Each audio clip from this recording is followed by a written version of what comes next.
Welcome to Mysterious Goings On. We're going to get right to the show after these messages. This episode is brought to you by Spotify and Anchor, your source for the best in music, podcasts, and more. You can also be someone who helps bring more to your life with Mysterious Goings On by being a listener supporter. Please click on the link in our show notes and you will be offered 3 tiers for support. We have a 99-cent per month tier, $4.99 per month, and $9.99 per month. You can buy it with Google Pay or use with a credit card instead.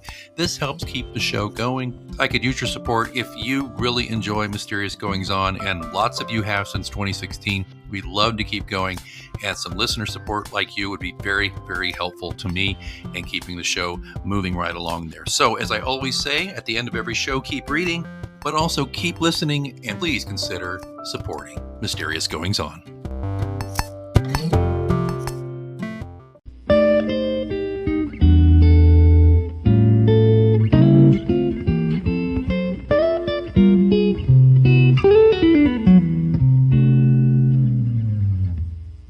The intersection between history and fiction is one that has probably crossed a lot more than most readers imagined. And it's not a small thought to think about something I read that our guest wrote on his webpage, where he said that most historians would probably admit that history and literature are closely related, sharing something of the same structures of plot, story, and the revelation of character. I couldn't agree more, and I want to explore that further as we speak with Dr. James Gilbert. He is the author of 3 novels and a book of short stories. In 2017, he won second prize, nothing wrong with that, in the F. Scott Fitzgerald Short Story Contest. Formerly, he was an American historian and author of 11 books, one of which was a New York Times notable book. He is currently at work on a mystery series set in Puerto Vallarta, Mexico, and also a novel set in Chicago in 1894. James Gilbert, welcome to Mysterious Goings On. I'm delighted to be here. Delighted to have you. I have a connection with historians, besides the fact that I am an amateur student of history. My grandfather, who wrote Westerns for 50 years, was also an historian by trade. And I am always overjoyed to meet an historian, especially one as celebrated as yourself, who has crossed over and written fiction. Has this been something that has kind of figuratively nipped at your heels throughout your life, or is it a relatively new development? I think I would say I kind of edged over into it. I ran up against a problem when I wrote the book that got the Notable Book Award. I ran into a problem. It was about the Chicago World's Fair. And I ran into a problem of trying to figure out what people actually saw and did rather than what historians have said was important about the fair. And those are 2 very different things.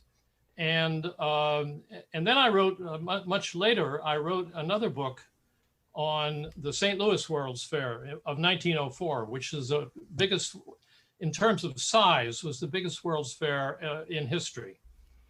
And I ran up against the same problem. What in the world did people do when they got there? Did they go to all of the exhibits that they were supposed to go to, or did they just have fun? And how do you figure that out?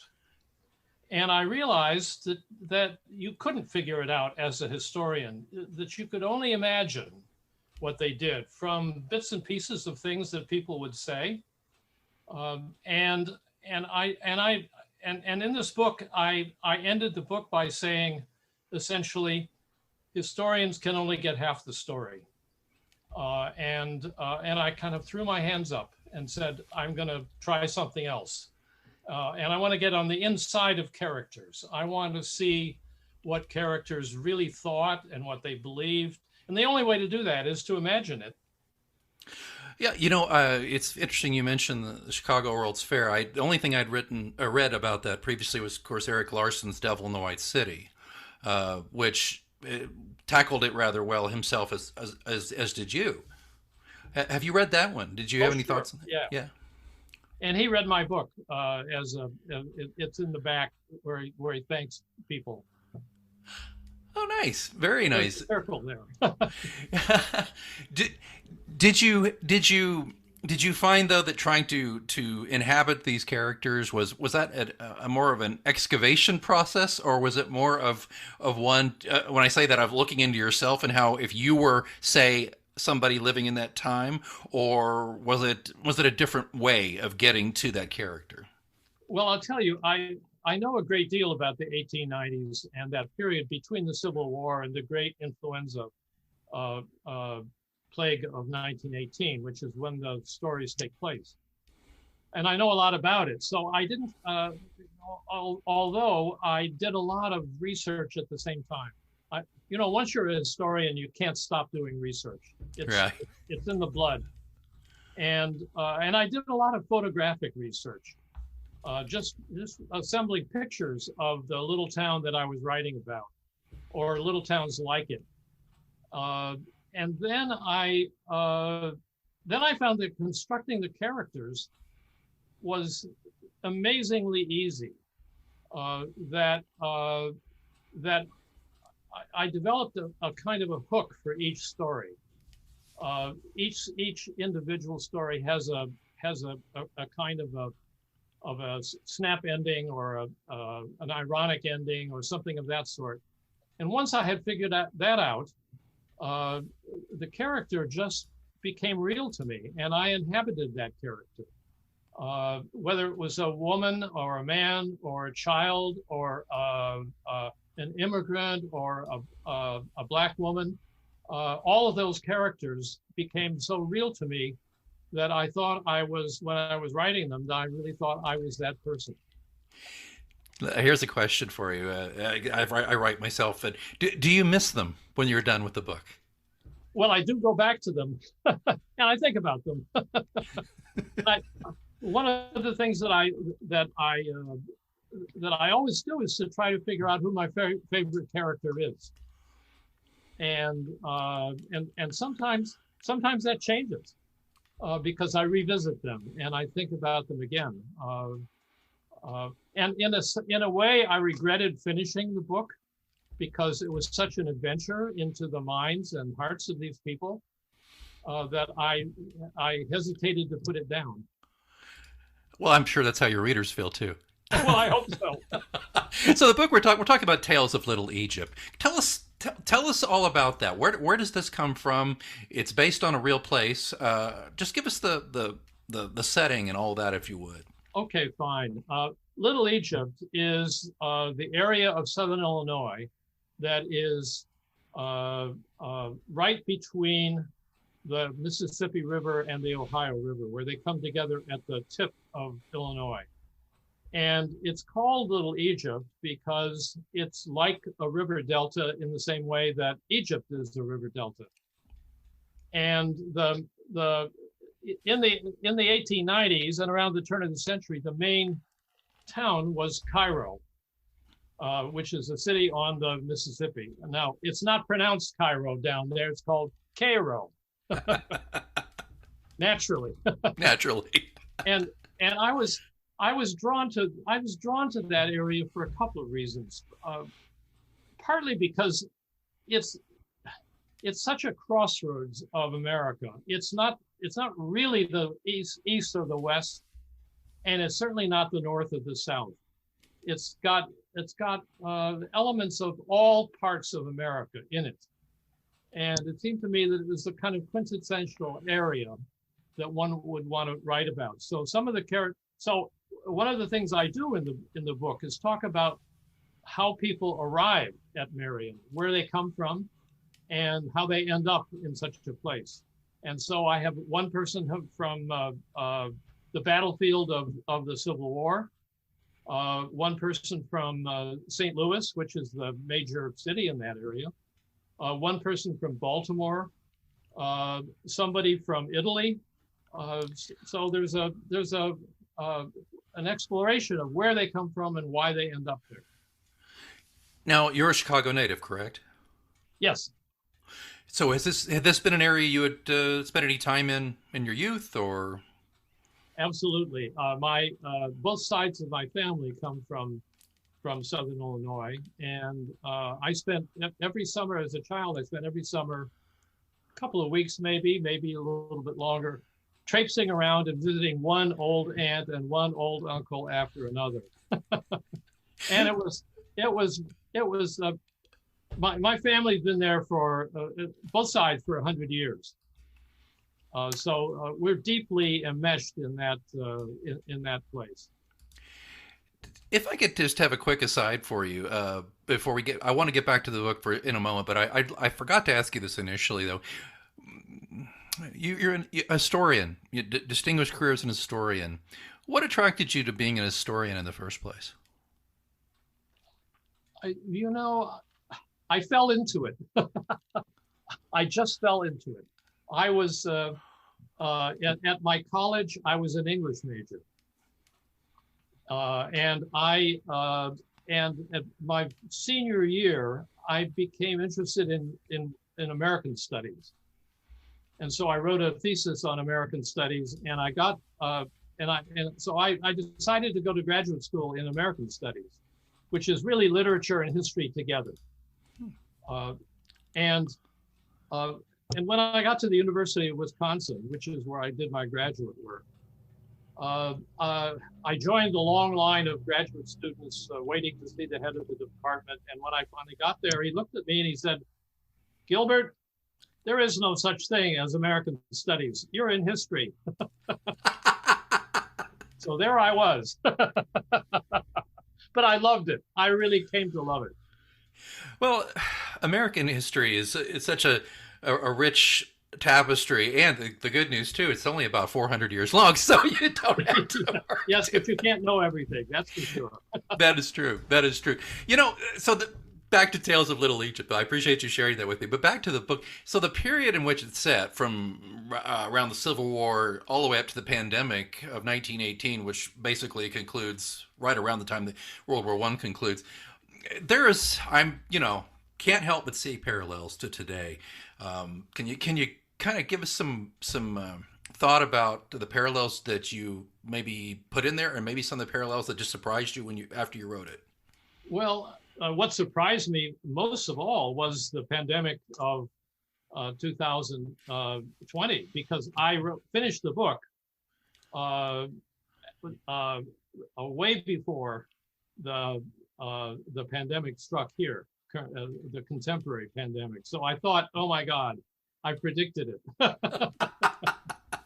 But the reason I end with that, with the story about a, uh, uh, a a veteran from World War One who came back to uh, Marion, Illinois, in 1918, and he had been gassed during the war, which was very typical, and he contracted influenza, and so the story is about the woman he's courting, and how she deals with what happens to him.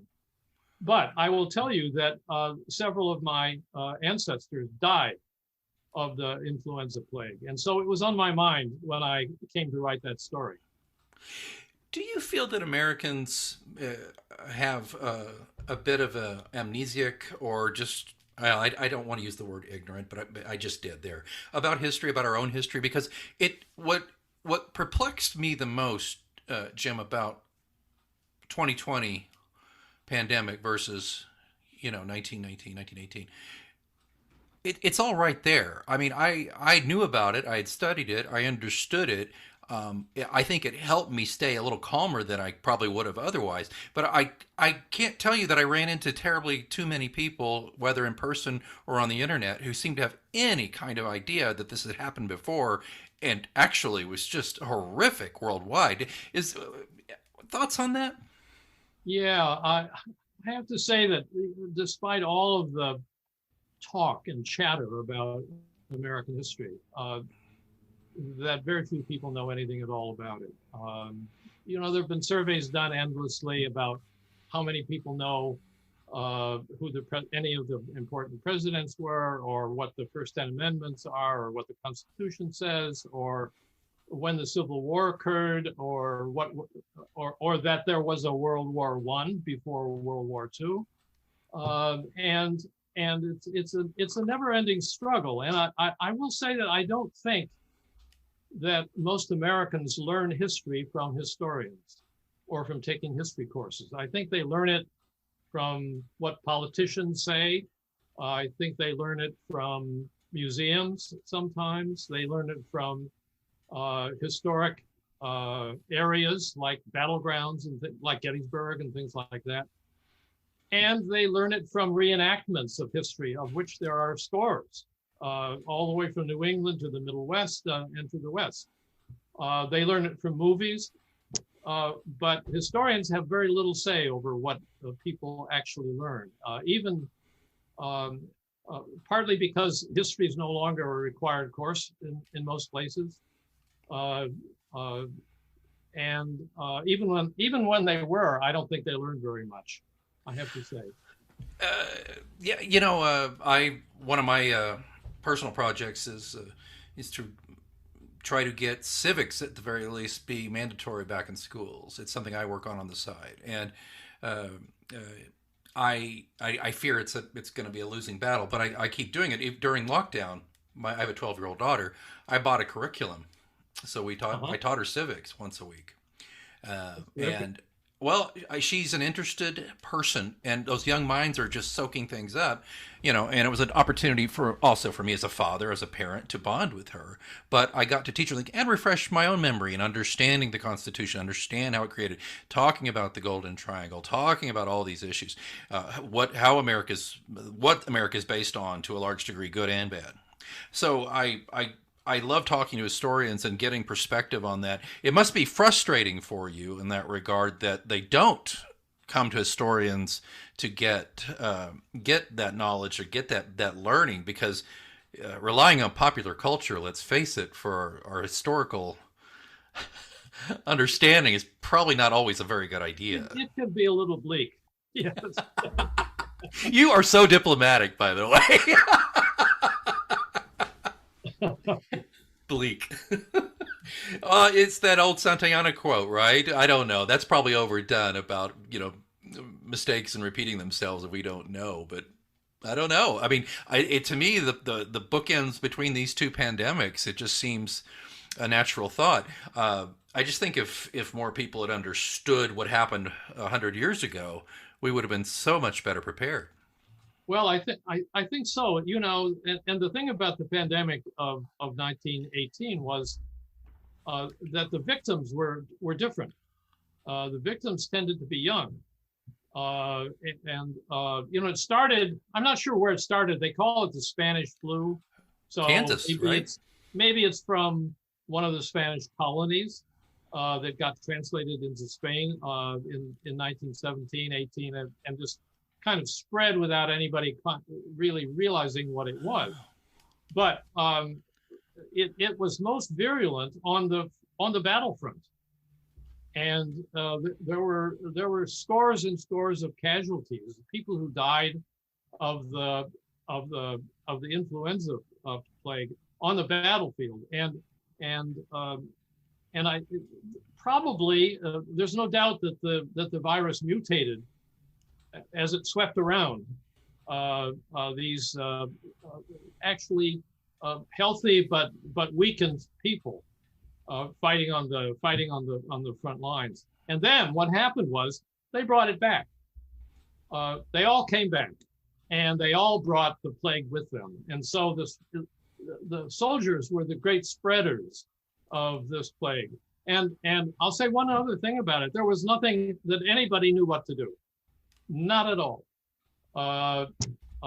People in those days cured fever by freezing you.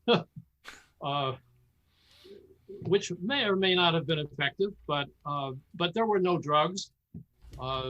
There was no vaccine, and it just simply died out after everybody acquired immunity to it. True herd immunity. Yes, but it killed millions of people. Yeah. And it's interesting, and I sorry to go off on a sidebar on this, but I think it's very timely to discuss for a moment.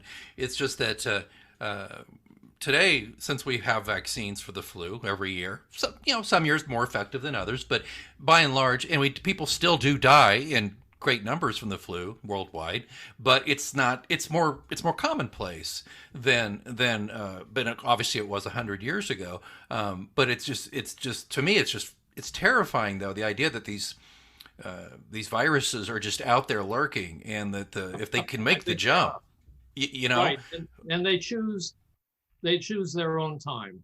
Yeah, indeed. Well, let's get back to the book here. I'm curious, though. Again, I'd ask you a little bit about this earlier about going from history to fiction. My own grandfather, who was a historian, he was not a PhD, but he was an Air Force historian for about 30 years and teacher. When he wrote the westerns, he just loved the genre. He liked writing westerns. He started in the pulps and went on from the 40s all the way up till he retired and passed away in the late 90s. But he just loved that section, that piece of the pie that was the Old West, and whether it was a greatly exaggerated myth, which I think to a large degree was, he loved it and thrived in that. But your books and your stories are tending in this area more often than not, correct? That you've carved out with Tales of Little Egypt. Is that about right, or did I get that wrong? Yeah. I mean, as a historian, I wrote 3 books on World's Fairs. Right. One on St. Louis, one on Chicago, and one on Seattle. I'm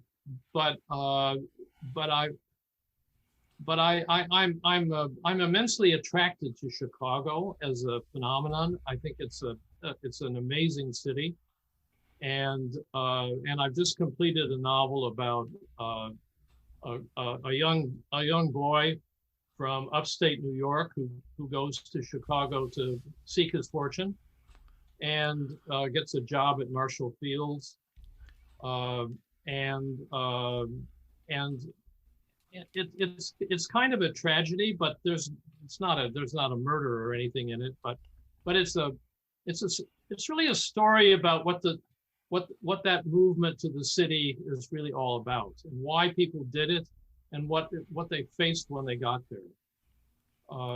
I will say that one of the things that I discovered when I was writing about Chicago in the 1890s and at the turn of the century, when I did the book on the Chicago World's Fair, I discovered that almost every one of the great builders of Chicago came from upstate New York.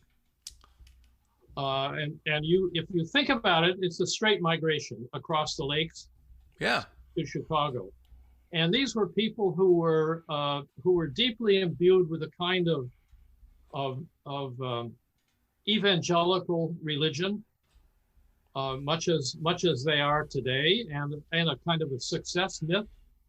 And they built the city out of basically nothing. The story of Chicago is just an amazing story. In 1833, when it was founded, I believe it had 30,000 people. Before that, it was an Indian village, and by the turn of the century, it had over 1 million people. And every decade, it gained 500,000 to 600,000 new inhabitants. So it's just this is the period of the Tales of Little Egypt is really an interesting period, because it's the time when all of the great American cities, except maybe Los Angeles, were created. Cleveland, St. Louis, Baltimore, Chicago, Detroit, and Pittsburgh, and so on. All the great kind of industrial cities were built at that time. And at the same time, as people were rushing into the city, they were thinking about how much they were missing. from their small town life. And that's what intrigues me. And that's why I wrote Tales of Little Egypt. It's about those people who stayed or who went to the little town and created the little town that we now think of as the real America. So it's a very interesting period where you get this amazing dichotomy between these mammoth exploding cities and a little town springing up all over the place that we now think of as, gee, that's where we come from. That's the real America. The cities are false. They're fake. They're full of illusions and so on. But are you also looking back at your own life a little bit? Did I read something about shaking off the parochial upbringing and when you moved on and into the world of adulthood? I suppose so. I grew up in a suburb of Chicago, so I always thought of Chicago as this wonderful place, mystical place, with all these fabulous museums and musical venues and nightclubs, and when I got old enough, and a place of experiment and change and growth and so on. And I thought of my little suburb as, oh my God, I couldn't live here if I had to. So I'm not nostalgic for my town, but I do understand that nostalgia a lot. I really think I get it. What is it about Chicago? What does Chicago have that New York City doesn't? And I know I'm asking a native, okay, so indulge yourself. But what is it? Because I'll just take beyond pizza, please. And I hate to say this because I love Chicago, but I prefer the Brooklyn style. But the point being, what is it that Chicago has that New York City doesn't? I think it's I think it's a delusion of grandeur, and I think that delusion is an aesthetic, and it went into the building of Chicago and the architecture of Chicago and the planning of Chicago and the way people talk about it and the way they conceptualize it and so forth. All the while knowing that New York is miles ahead of them in terms of population and culture and everything else. But it's, to me, delusion can be an aesthetic. I am far from disappointed by that answer. That's the most interesting, unusual answer I thought I could ever get about that. I never would have dreamt to even think of it in those terms. Do you feel though that Chicago denizens, for want of a better word, feel because it seems like I'm from Chicago. You see, you didn't name the suburb where you grew up. If you're from New York, I don't know if you say you're from New York. I'm from Queens. I'm from Brooklyn. Right. I'm from Right. the borough. Right? Is that a correct assumption, or what do you think? Yeah, that's absolutely true, because I think New Yorkers identify very strongly with the borough they come from. All of them, however, radiating around the sun of Manhattan. Manhattan, yeah. But I think I've met a lot of people from the suburbs of Chicago, and they always say I'm from Chicago. Me too. So the identity of the suburbs is enmeshed in the vision of Chicago. Let me take you. We have a fair number of writers who listen to the show. I would love to, if it's okay, to ask you a couple of writerly questions, if that's Sure. all right. Tell me, what's the difference between your actual day-to-day writing schedule, your process, your whatever it is that you do? Is there a difference when you're writing a book of fiction and an historical work? Do you see what I'm saying? Is there a different way you approach the keyboard, or do you write them out? How does it look? I write two ways for fiction, and I wrote a very different way for history. I write in the morning when I'm writing fiction. I'm like Hemingway without the alcohol. And of course, without the great, without I don't mean to compare myself, but It's but okay. he wrote every morning, and Yeah. I do that too. Uh, the second place I write, and this is something that I don't like this, but I have to do it. Uh, I write in bed. Uh, uh, it Something always occurs to me when I just before I go to sleep, and I have a notebook next to my bed, and I write myself a note, and then the next morning I try to figure out whether it's worth keeping or not. But I think that's because when I relax, the stories that I've embedded in my mind come forward, and I see the characters and I hear their talk, and I look at the descriptions that I've written about where they are, and all of those things uh, uh, are suggestive. And I almost always write myself a little note saying, "Fix this," you know, "This is a good sentence. Oh, I didn't realize. This will be great here," and so forth. So I write two ways. Now, in terms of history, I used to write all day.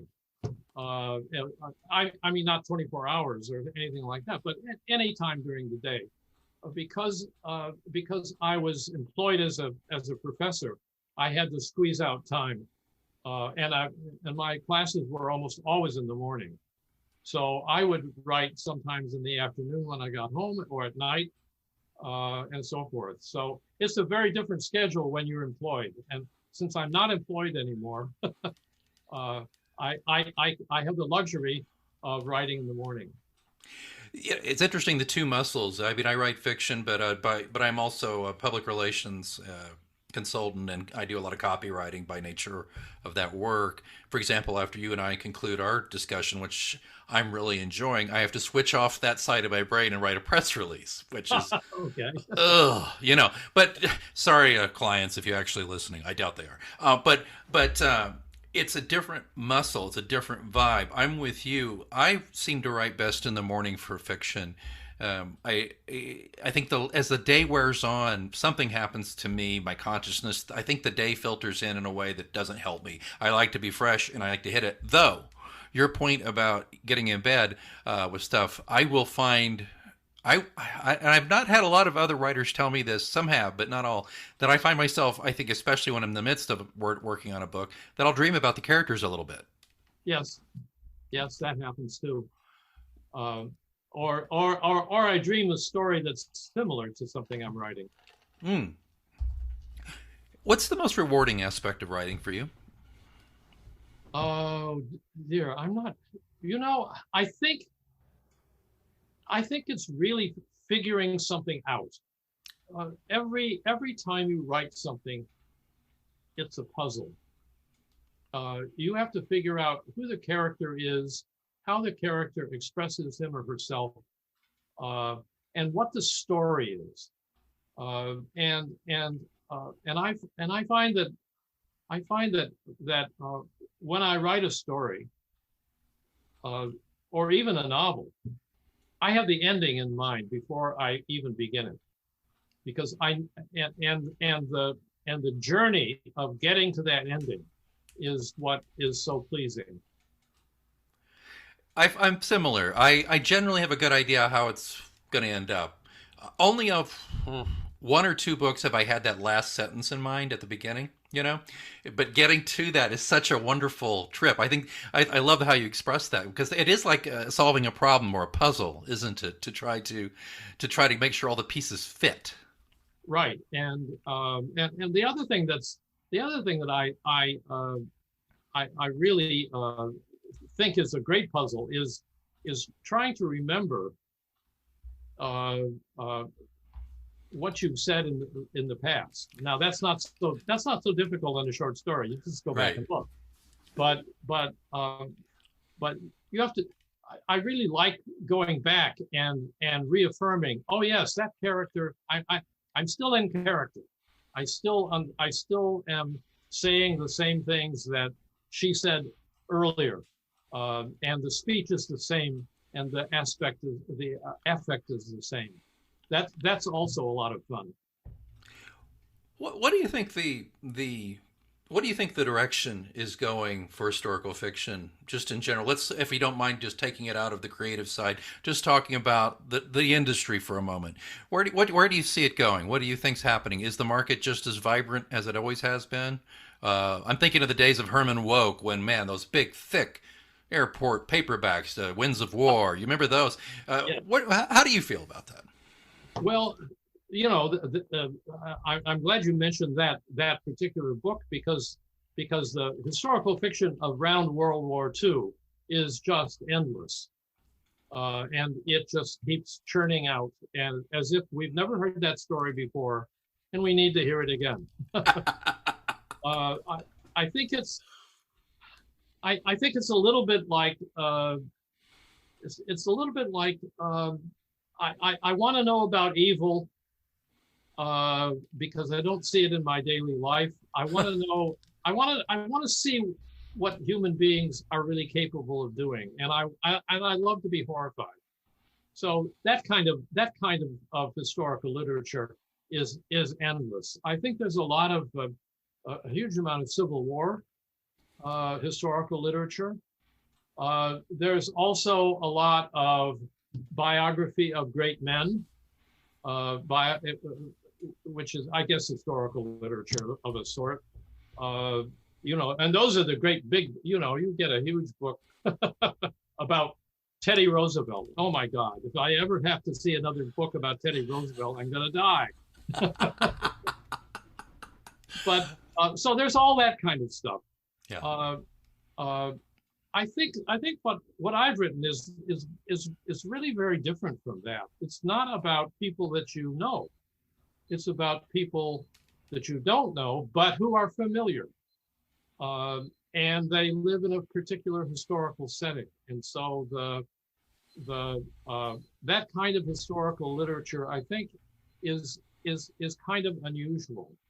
And it's not writing about Marie Antoinette or Robespierre or one of the warhorse stories, but it's writing about it's really fiction, which happens to be set in history. And so it's actually belongs to two modes. One is historical literature, and the other is literary literature. So and I'm not sure that a lot of the Hitler stuff belongs in both categories. I think that I love your discussion of the metaphor about evil. Well, I mean, if you want the personification of all those horrible things, Nazi. There you go. That's it, right? It's right there. That fascinates me. I love that. Yeah, my own grandfather. He was really good about being historically accurate. He was very serious about that. The hanging judge in little Fort Smith, Arkansas. He always had him in court, and had really researched how he conducted his court, that kind of thing. I always appreciated that. But it was, as you said, he was bringing in his own people and putting them in the milieu of real historical events, which is what you're doing here, which I agree, because when I first read about what you were doing, I said, well, this is, you ready for me to say this? Don't throw anything at me through the screen, Jim. But I thought, well, this isn't historical fiction, and I didn't mean it in a sneering way. I said, this is literary fiction. This is the mainstream stuff here. Well, I think it is actually, yes. It's both. Yeah, I think it is. All right, in the fleeting moments we have left, I've so enjoyed this. I can't believe the time has gone so fast. As a mystery writer myself, gotta ask, tell me about this. What is this series you're setting in Puerto Vallarta? What's going on with that? Well, this is, first of all, Puerto Vallarta is a place where I have been lots of times. And I decided I would write a series of novels about the city. And the sleuth, is an amateur detective, obviously, is a woman who is the consul general representing the United States in Puerto Vallarta. And so she gets involved in any time an American is murdered. Okay. And she becomes the detective. And I've really enjoyed writing those. I've written three, one has been published and two are about to be published. Uh, uh, and uh, and I really like this character. She's a uh, I will say I know a lot about the State Department. I spent one summer working for the State Department in their promotions department, and I read five or 6,000 CVs, and I really got to know what the hell the Foreign Service is all about. I really knew it was more than I ever wanted to know about the Foreign Service, and I thought, given that I know about this exotic place, and that I know about this is a kind of exotic detective. I mean, very unusual. She's just a bureaucrat, and all she does is stamp visas all day, and deal with people who want to open a franchise or something like that. But I thought, my God, that would be interesting if she has to get involved, and she's reluctant. She doesn't like it, and she keeps getting dragged into these murder mysteries in spite of herself. Because anytime an American dies, everybody says, "All right, you're responsible. You're the only representative of the United States in that city, and so what are you going to do about it?" And I think it's a great idea for a series of novels. That's what I do with mine. He's not a real detective. He's actually a college professor. Gets dragged into mysterious situations. It's worked so far. What you didn't tell me? What's the name of that book that's out? The first in the series. The first one is called Zona Romantica. Ooh. It means the romantic zone. It's a part of Puerto Vallarta. I like it. I like and it a lot. It's about the story. I think you would love this story. It's about a failed American writer who lives in Puerto Vallarta, and he's kidnapped, and so my main character has to find him, but there's a lot of complications, and a lot of the mystery has to do with writing, and what happens to a writer and a writer's career. But I can't tell you any more because that would spoil the movie or the story for you. Regular listeners will hear me say this when I have a particularly interesting guest, and I'll say, "Thanks a lot. You've just added to the stack on my bedside table, but that's okay." I'm always up for particularly a new mystery, but also as a fan of Chicago and as a fan of U.S. history, I'm glad to have met you and learn more about what you're doing. I think I'm going to be reading a lot more of Dr. Gilbert's work here in the future. Thanks so much. It was great to talk to you. You too. Folks, in the show notes, I have, just so you don't have to hunt him down, I have a link to his website. It is jamesgilbertauthor.com. You'll find that there. He's also got a Facebook page, which you can go follow him there. And again, the latest is Tales of Little Egypt. You're going to want to check this one out. And again, we want to thank Jim for being here on Mysterious Goings On. Thank you again.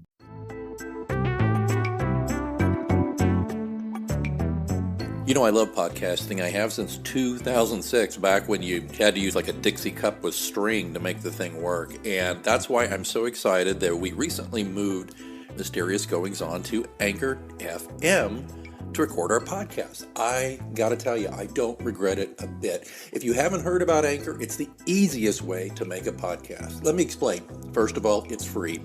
There's creation tools that allow you to record and edit your podcast right from your phone or computer. Anchor will distribute your podcast for you so it can be heard on Spotify, Apple Podcasts, and many more. And you can make money from your podcast with no minimum listenership. It's everything you need to make a podcast all in one place. Not going to lie to you, when I first heard about Anchor, I was a little dubious because I've been doing it the hard way for so long.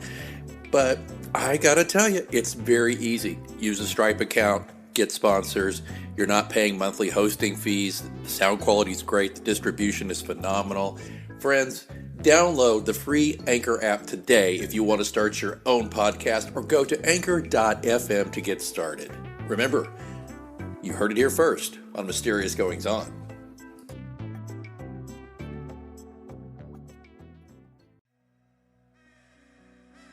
Thanks so much for listening to Mysterious Goings On. Don't forget we have a complete archive of all of our interviews, monologues, updates, live readings, dead readings. All of that stuff is available at mgopod.com. And of course, don't forget to subscribe to us so you never miss an episode. We're on Apple Podcasts, Spotify, all the usual suspects. Please join us there. Again, don't forget, mgopod.com also has links where to find me on social media and how to get in touch in case you want to be a guest here on the show. Well, I think it's time that I move on for this week, but until next time, keep reading.